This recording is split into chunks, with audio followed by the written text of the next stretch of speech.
નમસ્કાર મિત્રો, આપ સૌનું ફરી એકવાર હાર્દિક સ્વાગત છે એજ્યુઅલ ચેનલમાં। આજે તારીખ છે 1 એપ્રિલ 2019। આજના આ વિડીયોમાં આપણે જોઈશું આજના કરંટ અફેર્સના બનતા મહત્વના MCQ અને સાથે સાથે આપણે જીકેની પણ ચર્ચા કરીશું। તો આપને એક રિક્વેસ્ટ છે કે વિડીયોને અંત સુધી જોજો અને વિડીયોના અંતમાં હું આપને પ્રશ્ન પૂછીશ કે જેનો જવાબ આપ કોમેન્ટ બોક્સમાં જણાવશો। તેમજ આપણે નવી પેટર્ન મુજબ જોડકા પણ પૂછીએ છીએ, તે તમામ જોડકાનો સાચો જવાબ આપ જોડીને તેનો જવાબ પણ જણાવશો। તો હવે આપણે જોઈએ આજના કરંટ અફેર્સના બનતા મોસ્ટ IMP MCQ। પ્રશ્ન નંબર 1 આપણે જોઈએ, તાજેતરમાં કોને બેનિનમાં ભારતના રાજદૂત બનાવવામાં આવ્યા છે? તો તેઓનું નામ છે અભય ઠાકુર। ઓપ્શન એ સાચો જવાબ રહેશે। અભય ઠાકુરને તાજેતરમાં જ આફ્રિકન મહાદ્વીપ છે તેનો એક દેશ છે બેનિન, અને આ બેનિનમાં ભારતના રાજદૂત તરીકે નિયુક્ત કરવામાં આવે છે અભય ઠાકુરને। આપ ઓપ્શન બીમાં નામ જોઈ શકો છો, શંભુ એસ કુમારન। તાજેતરમાં જ શંભુ એસ કુમારનને પણ મોરોક્કોમાં ભારતના રાજદૂત તરીકે નિમણૂક કરવામાં આવી હતી। ત્યારબાદ આપણે જોઈએ ઓપ્શન સી, સંતોષ ઝા। સંતોષ ઝાને ભારતના રાજદૂત તરીકે ઉઝબેકિસ્તાનમાં નિમણૂક કરવામાં આવેલી છે। ત્યારબાદ ઓપ્શન ડી જોઈ શકો છો આપ, રીતુ બેરી એ ઉઝબેકિસ્તાનના સાંસ્કૃતિક રાજદૂત તરીકે નિમણૂક કરવામાં આવેલી છે। એ ઉપરાંત આપણે જાણીએ તો અવસાફ સઈદને સાઉદી અરબમાં રાજદૂત તરીકે નિમવામાં આવેલા છે। ત્યારબાદ જોઈએ પ્રશ્ન નંબર 2, તાજેતરમાં કોને કરિયર એચિવમેન્ટ પુરસ્કારથી સન્માનિત કરવામાં આવે છે? તો તેઓનું નામ છે રીટા મોરેનો। ઓપ્શન સી એ સાચો જવાબ રહેશે, રીટા મોરેનો। આપ ઇમેજમાં જોઈ શકો છો, આ એક સિંગર છે, એક્ટ્રેસ છે અને ડાન્સર છે, રીટા મોરેનો। અને તાજેતરમાં જ જાહેર કરવામાં આવ્યું છે કે તેઓને કરિયર એચિવમેન્ટ એવોર્ડ આપવામાં આવશે। ક્યારે આપવામાં આવશે? તો મે 2019માં તેમને કેરિયર એચિવમેન્ટ એવોર્ડ આપવામાં આવશે। આપ અહીંયા જોઈ શકો છો વર્ડ જે લખવામાં આવે છે પી બોડી એચિવમેન્ટ એવોર્ડ એવા વ્યક્તિને આપવામાં આવે છે કે જેમને ઇલેક્ટ્રોનિક મીડિયા પ્રતિ ઉત્કૃષ્ટ કામ કર્યું હોય, તેઓને આ એવોર્ડ આપવામાં આવે છે। અને આ વર્ષે કેરિયર એચિવમેન્ટ એવોર્ડ આપવામાં આવશે રીટા મોરેનોને। ક્યારે આપવામાં આવશે? તો મે 2019માં। મે 2019માં। હવે આપણે જાણી લઈએ,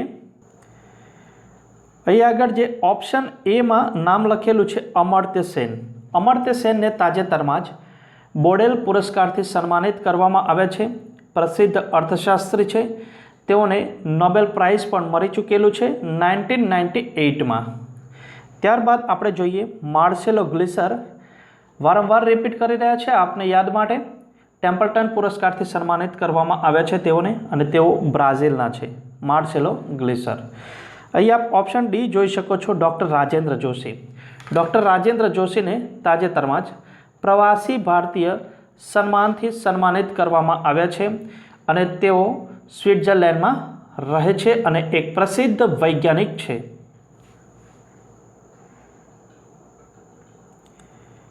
પ્રશ્ન નંબર 3 જોઈએ, અર્થ અવર ડે ક્યારે મનાવવામાં આવે છે? તો અર્થ અવર ડે મનાવાય છે 30 માર્ચના રોજ। ઓપ્શન બી એ સાચો જવાબ રહેશે, 30 માર્ચના રોજ મનાવવામાં આવે છે પૂરા વિશ્વમાં અર્થ અવર ડે। અને આ દિવસે 1 કલાક માટે વીજળી એટલે કે લાઇટને બંધ રાખવામાં આવે છે। તેનો મુખ્ય હેતુ રહેલો છે પર્યાવરણ સુરક્ષામાં વધારો કરવાનો। અને 2019 માટે આ વર્ષે થીમ રાખવામાં આવી હતી change the way we leave.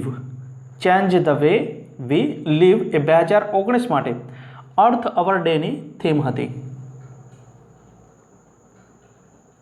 હવે આપણે તેના વિશે વધુ જાણકારી મેળવીએ કે વીજળી બચાવવી તેમજ પર્યાવરણની સુરક્ષાના હેતુથી આ અભિયાનની શરૂઆત કરવામાં આવેલી છે।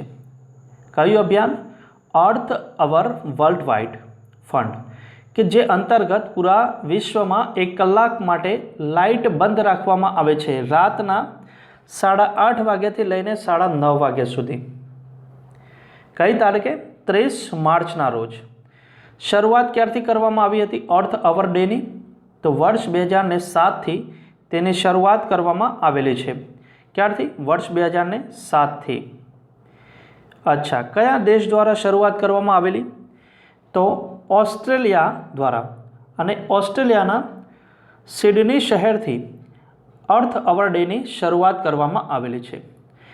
જ્યારે આપણે ઓસ્ટ્રેલિયાનું સિડની શહેર યાદ કરીએ ત્યારે તેના વિશે એક અન્ય પોઈન્ટ જણાવી દઉં મહત્ત્વનો. 2 મહિના પહેલાં આપણા રાષ્ટ્રપતિ રામનાથ કોવિંદ એ સિડની શહેરમાં મુલાકાતે ગયા હતા ત્યારે ત્યાં તેમણે ગાંધીજીની પ્રતિમાનું અનાવરણ કરેલું. અને તે પ્રતિમા શાની બનેલી હતી? તો કાંસ્યની પ્રતિમાનું રાષ્ટ્રપતિ રામનાથ કોવિંદે સિડની શહેરમાં અનાવરણ કરેલું. પ્રશ્ન નંબર 4 જોઈએ. ભારતીય ચૂંટણી પંચે મતદાતા જાગૃતતા માટે કોની સાથે સમજૂતી કરી છે?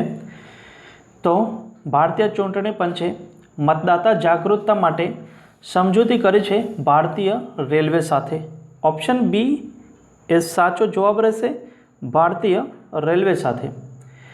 મતદાતામાં જાગૃતિ લાવવાના હેતુથી ઇલેક્શન કમિશન ઓફ ઇન્ડિયાએ ભારતીય રેલવે સાથે સમજૂતી કરી છે. આપને જો ખબર હોય તો ભારતની મોટા ભાગની પ્રજા રેલવેના માધ્યમથી ટ્રાવેલ કરે છે અને હવે રેલવેમાં આ અભિયાન થકી એવા સૂત્રો લગાવવામાં આવશે અને સ્લોગન પણ લખવામાં આવશે, ત્યાં ઇમેજીસ પણ લગાવવામાં આવશે કે જેથી મતદાતામાં વોટિંગ માટે જાગૃતિ ફેલાય. એ માટે પ્રયત્ન કરવામાં આવશે હવે ભારતીય રેલવે દ્વારા. આ વર્ષે હવે આપણે જાણી લઈએ કે આ વર્ષે કેટલામી લોકસભાની ચૂંટણી થશે. તો આ વર્ષે 17મી લોકસભાની ચૂંટણી થશે. મુખ્ય ચૂંટણી કમિશનર કોણ છે આપણા ભારતના? તો મુખ્ય ચૂંટણી કમિશનર છે સુનિલ અરોરા. અને તે કેટલામાં મુખ્ય ચૂંટણી કમિશનર છે? 23માં મુખ્ય ચૂંટણી કમિશનર છે સુનિલ અરોરા. કયા ક્રમના? 23માં. હવે ભારતીય ચૂંટણી પંચે ભારતીય રેલવે સાથે સમજૂતી કરી છે તો આપણે તેને લગતા કેટલાક મહત્ત્વના પોઈન્ટ યાદ કરી લઈએ. 28 તારીખના કરંટ અફેર્સમાં મેં આપને જણાવ્યો હતો એક પ્રશ્ન કે કયા રેલવે સ્ટેશનને ગોલ્ડન રેટિંગ મળે છે? તો વિજયવાડા રેલવે સ્ટેશનને ઇન્ડિયન ગ્રીન બિલ્ડિંગ કાઉન્સિલે વિજયવાડા રેલવે સ્ટેશનને ગોલ્ડન રેટિંગ આપી છે. આ એક યાદ રાખી દેજો આપણે. હવે આપણે જાણી લઈએ કે પ્રેઝન્ટ ટાઈમમાં ભારતના રેલવે મંત્રી કોણ છે? તો પિયુષ ગોયલ. અને પિયુષ ગોયલનું જ્યારે નામ આવે છે ત્યારે કાર્નોડ પુરસ્કાર આપણે તેમને મળેલો છે તે યાદ કરી દઈએ છીએ. સ્વતંત્ર ભારતના પ્રથમ રેલ મંત્રી કોણ હતા? તો સ્વતંત્ર ભારતના પ્રથમ રેલ મંત્રી હતા જ્હોન મથાઈ. અને જ્યારે પ્રશ્ન એ રીતે પૂછાય કે પ્રથમ મહિલા રેલ મંત્રી કોણ હતા? તો પ્રથમ મહિલા રેલ મંત્રી હતા મમતા બેનર્જી કે જેઓ પ્રેઝન્ટ ટાઈમમાં પશ્ચિમ બંગાળના મુખ્યમંત્રી છે. અને રેલવે બોર્ડના અધ્યક્ષ કોણ છે પ્રેઝન્ટ ટાઈમમાં? વી.કે. યાદવ, જેઓની તાજેતરમાં જ નિમણૂક કરવામાં આવેલી છે, વિનોદ યાદવ. ત્યારબાદ આપણે વધુમાં ચર્ચા કરીએ કે રેલવે દ્વારા ખૂબ જ ચર્ચામાં રહેલી રેલવે ટ્રેન 18 તેનું નામ બદલીને રાખવામાં આવેલું છે. એક્ઝામમાં એકવાર પ્રશ્ન પણ પૂછાઈ ગયો. વંદે ભારત એક્સપ્રેસ. વંદે ભારત એક્સપ્રેસ સૌથી ઝડપી ટ્રેન છે, સ્વદેશી બનાવટ છે, એન્જિન વગરની ટ્રેન છે અને ઇન્ટિગ્રલ કોચ ફેક્ટરી ચેન્નઈમાં ટ્રેન 18ને બનાવવામાં આવી હતી. નવી દિલ્હીથી વારાણસી સુધી ચાલે છે આ ટ્રેન. હવે આપણે બીજો એક પ્રશ્ન ચર્ચા કરી લઈએ કે રેલવે વિભાગે તાજેતરમાં એક નવા રેલવે ઝોનની જાહેરાત કરી હતી બનાવવાની. તો તે કેટલામો ઝોન હશે? 18મો રેલવે ઝોન હશે. અને તેનું નામ શું હતું? દક્ષિણ તટ રેલવે. દક્ષિણ તટ રેલવે. ત્યારબાદ આપણે પ્રશ્ન જોઈએ કે વૈશ્વિક જળવાયુ રિપોર્ટ એ કોણે પ્રસિદ્ધ કર્યો છે? તો સાચો જવાબ આવશે WMO. તો સૌથી પહેલાં આપણે જાણી લઈએ કે WMO નું ફૂલ ફોર્મ શું થાય છે. આપ ઇમેજમાં જોઈ શકો છો WMO નું ફૂલ ફોર્મ અહીંયા લખેલું છે વર્લ્ડ મટીરિયોલોજિકલ ઓર્ગેનાઇઝેશન. વર્લ્ડ મટીરિયોલોજિકલ ઓર્ગેનાઇઝેશન એ WMO નું ફૂલ ફોર્મ છે. હવે આપણે જાણી લઈએ કે WMO ની સ્થાપના ક્યારે થઈ હતી. તો WMO ની સ્થાપના કરવામાં આવી હતી વર્ષ 1950માં. હેડક્વાર્ટર્સ ક્યાં આવેલું છે? તો હેડક્વાર્ટર્સ આવેલું છે સ્વિટ્ઝરલેન્ડ ખાતે અને પ્રેઝન્ટ ટાઈમમાં WMO ના જે હેડ છે તેઓનું નામ છે ડેવિડ ગ્રેમિસ.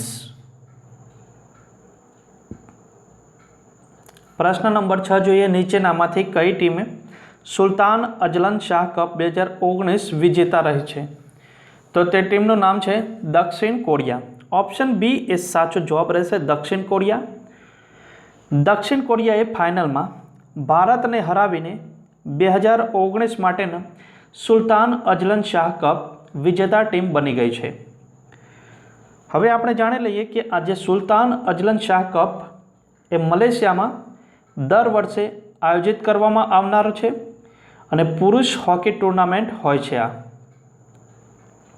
પરીક્ષામાં પ્રશ્ન એ રીતે પૂછાય છે કે સુલતાન અજલન શાહ કપ એ કઈ રમત સાથે સંકળાયેલ છે? તો હોકી રમત સાથે સંકળાયેલ છે. અને ભારતની વાત કરીએ તો ભારતે અત્યાર સુધીમાં 5 વાર સુલતાન અજલન શાહ કપ વિજેતા રહ્યું છે. કયા કયા વર્ષે? તો વર્ષ 1985,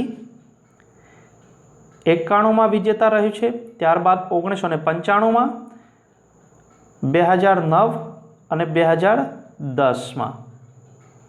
આ 5 વર્ષ દરમિયાન ભારત એ સુલતાન અજલન શાહ કપ વિજેતા ટીમ રહી છે આપણી ભારત. પ્રશ્ન તાજેતરમાં જુજાના કૈપુતોવા એ કયા દેશની રાષ્ટ્રપતિની ચૂંટણીમાં વિજેતા બની છે? તો ઓપ્શન એ સાચો જવાબ રહેશે સ્લોવાકિયા. સ્લોવાકિયા દેશની રાષ્ટ્રપતિની ચૂંટણીમાં વિજેતા બની છે. તેઓનું નામ છે જુજાના કૈપુતોવા. આપ ઇમેજમાં જોઈ શકો છો આ છે જુજાના કૈપુતોવા કે જેઓ સ્લોવાકિયાની રાષ્ટ્રપતિની ચૂંટણીમાં વિજેતા બની છે અને આ રીતે વિજેતા બનવાવાળી તે પ્રથમ મહિલા બની ગઈ છે અને તેઓને કુલ 58.3% વોટ પ્રાપ્ત થયા હતા. ત્યારબાદ પ્રશ્ન જોઈએ આપણે કે 31 માર્ચના રોજ IPL 2019માં કઈ ટીમના ઓપનર બેટ્સમેનોએ રેકોર્ડ બનાવ્યો છે? તો કઈ ટીમના ઓપનર છે? સનરાઇઝર હૈદરાબાદ. એટલે કે ઓપ્શન ડી એ સાચો જવાબ બનશે. તેનું ફૂલ ફોર્મ થશે સનરાઇઝર્સ હૈદરાબાદ. આ ટીમના ઓપનર બેટ્સમેન ડેવિડ વોર્નર અને બ્રેસ્ટો આ બંનેએ ઓપનર ભાગીદારીમાં 185 રન બનાવીને IPLના ઇતિહાસમાં એક રેકોર્ડ કાયમ કર્યો છે.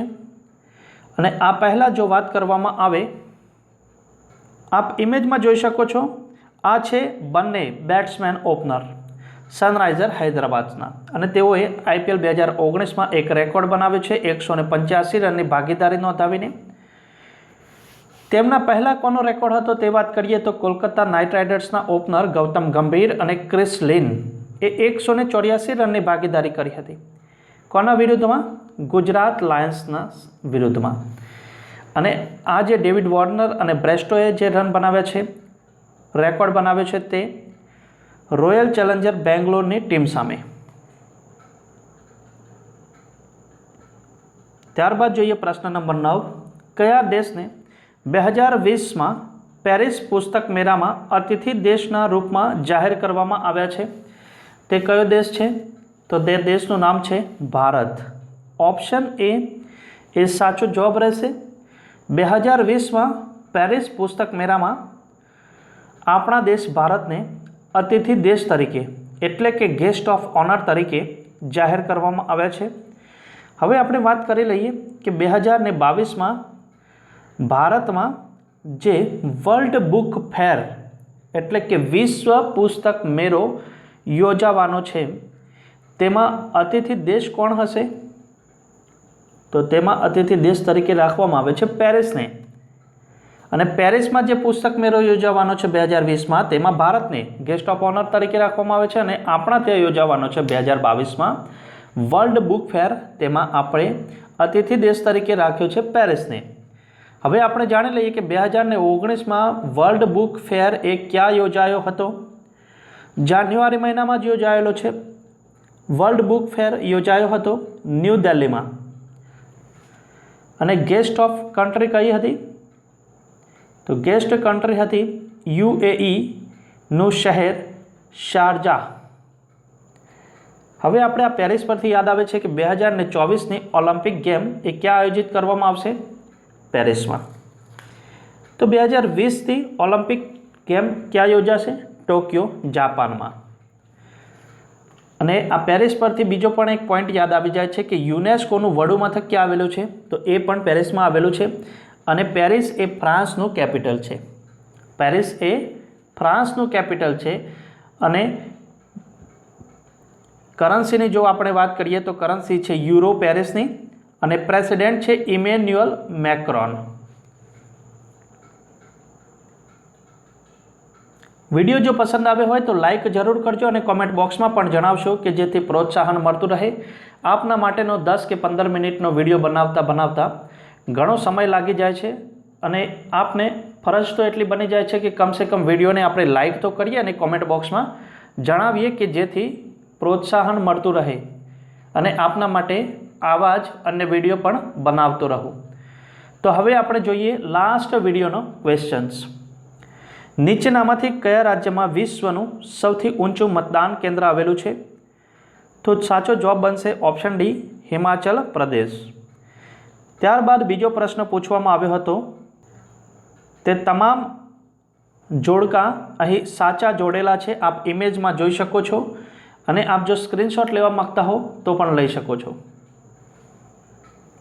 બોલો એપ તો ગૂગલ દ્વારા લોન્ચ કરવામાં આવી હતી. ઓબ્ઝર્વર એપ ઇલેક્શન કમિશન દ્વારા લોન્ચ કરવામાં આવેલી છે. યોનો એપ SBI અને ડોરસ્ટેપ જે સર્વિસ છે તે SBI દ્વારા શરૂ કરવામાં આવેલી છે. અને ડ્રીમ 11 તે IPL 2019ની ઓફિશિયલ પાર્ટનર છે. આ રીતના તેના સાચા જવાબ રહેશે.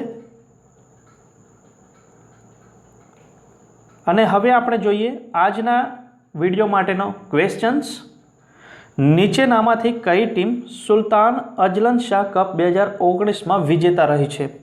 અહીં 4 ઓપ્શન આપવામાં આવેલા છે. તેમાંથી સાચો વિકલ્પ પસંદ કરીને આપનો જવાબ એ કોમેન્ટ બોક્સમાં જણાવશો. અને એ ઉપરાંત આપણે જોઈ લઈએ જોડકા A અને B વિભાગમાં આપવામાં આવેલા છે, જેમાં A વિભાગમાં તારીખ લખવામાં આવેલી છે 3 માર્ચ.